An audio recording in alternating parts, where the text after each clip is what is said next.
আমি বাংলাদেশে বলেন, বাংলাদেশের বাইরে বলেন, যে কোনো জায়গায় আমি মদ খেতে পারি বৈধভাবে।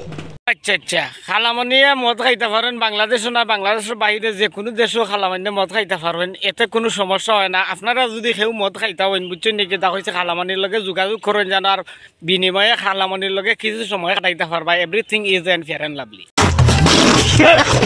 প্রতি বছর আমি লাইসেন্স করে মদ খাই। আপনারা আবার ইকান মনে করেন না জানো, আপনারা যদি খালামনির লগে মদ খাই না আর সময় খাটাইন বুঝছেন নাকি, তা কইছি আপনারা আবার পুলিশে ধরি লিব, পুলিশে ধরতো না, এতে কোনো সমস্যা হইতো না। কারণ হয়েছে খালামান্যে সরকারের ট্যাক্স দিয়া মদ খাইন বুঝছেন, তার কোনো প্রবলেম না। আমি এটা বৈধ মদ খেতে পারি, এটা আমি পুলিশের সামনে বলতে পারি। খালামান্যে পুলিশ সকল তোর সামনেও মদ খাইতে পারেন, কোনো সমস্যা নাই। যত বড় অফিসার হইন না কেন তার সামনেও হইতে পারবা খালামান্যে যে মদ খাইতে পারেন সবার সামনে, কারণ খালামানির সার্টিফিকেট আছে। আচ্ছা খালামানি, একটা কথা আমার ভিতরে বড় বেশি গুরু ফাক্কার কইবা যে খিতা কথাটা হইছে, আপনি মদ খাওয়ার সার্টিফিকেট আছে বুঝছো নাকি, তা কইছি পুলিশের সামনেও হইতে পারবা, কোনো সমস্যা নাই। এতে পুলিশও আপনার কোনটা হইতো নাই। আপনার কিতা হঠা করার মানে হঠা করার কি সার্টিফিকেট আসেনি, মানে হিটা করলেও কিতা পুলিশে ধরতো না, না হলর লগে খরচ হইলে কি সবার বিছনা ঘুমাইতে হইব? এবে যাইনো হইলে মদ খাইতে হইলে পুলিশের সামনে হইতে পারবা, ডিআইডির সামনে হইতে পারবা, কোনো সমস্যা নাই। বড় বড় পুলিশ কর্মকর্তা হলতো সামনে হইতে পারবা। তে ঘুমাইলে সমস্যা কিতা, কারণ মদ খাইয়া যারা মাতাল থাকে বুঝছো নাকি, তা কইছে মাতাল হল তোর তো সেন্স ঠিক থাকে না, তারা তো সব তো করতে পারে। আমি এতটা মেজাজি মাই, আপনারা বুঝেন না? তুমি কতটা ভালো মেয়ে আর কতটা ভালো ফ্যামিলির মেয়ে এটা তো দেখলেই তোমারে বোঝা যায়। কারণ হয়েছে তুমি হইয়া বুঝাইতাইনি, তুমি তো তোমার বেশ দেখলেও মানুষে বুঝে। কারণ হয়েছে মানুষ এখন তোমার লাখান না, সব মানুষ কিন্তু তোমার লাখান নাই।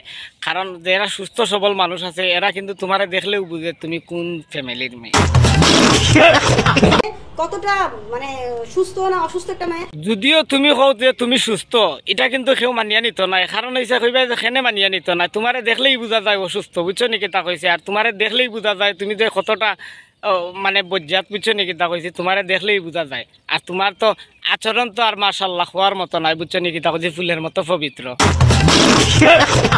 আমি রাজকে ফিল করেছি এই জন্য যে রাজ আমাকে ফিল করাইছে। খালামান্যে রাজরে ফিল করছেন যে কারণে বুঝছো নাকি, তা কইছে খালামানি ঘুমাইছেন রাজের লগে বুঝছো নাকি, তা কইছে। তখন টের পাইছেন না হিন্দু না মুসলমান। আমার সম্মান গেছে।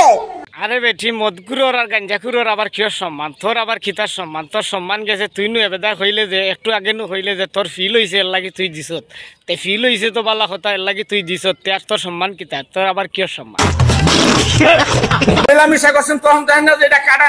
আরে ভাই তখন দেখে কিতা করতো, দেখে কোনো লাভ নাই। কারণ হয়েছে দেখার আগে বুঝছো নাকি, তা হয়েছে খাম তো হয়ে গেছে বুঝছো নাকি, তা হয়েছে মানে খাম শেষ হয়ে গেছে। খাম শেষ হয়ে গেছে তখন আর দেখে কি তৈতো, দেখলে তো আর কোনটা করার নাই, স্বামী বিদেশ। তখন দেখলে কি হবে, তখন তো কাজ হয়ে গেছে।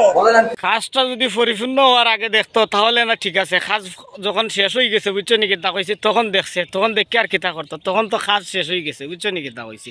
খাম শেষ হওয়ার আগে যদি দেখতো তেনা আটটাইতো, তখন কারণ হয়েছে তখন মাথার সেন্স ঠিক আছিল না বুঝছো নাকি, তা কইছি।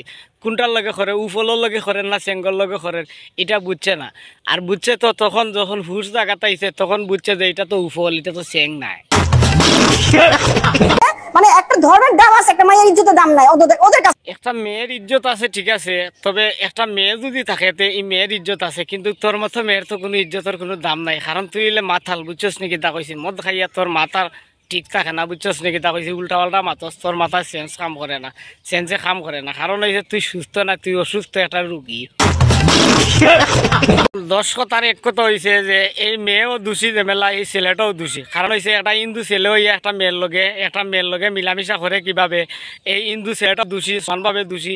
আর এই মেয়েটাও বুঝছে নাকি, তা কইছি একটা হিন্দু ছেলের লগে খিতার লাগি দিও করে।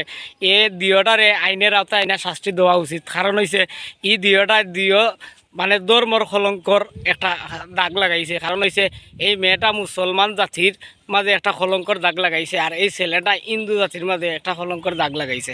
তো আমার আদালতে আমি মনে করি যে এই ছেলেটাও দোষী, মেয়েটাও দোষী, দুইটারে আইনের আওতায় আইন নিয়া ফেতনি দেওয়া হোক। আর কিলা খান একটা স্বাধীন দেশের মাঝে কয় যে তারা ওপেনভাবে মদ খাইতে পারে, তারা মদ খাওয়ার লাইসেন্স আছে। এই ধরনের কথা যারা বলতে পারে এরা মানুষ হইতে পারে না, এরা অসুস্থ, এরা একটা সাময়িক একটা রোগী, এরা একটা প্রতিবন্ধী।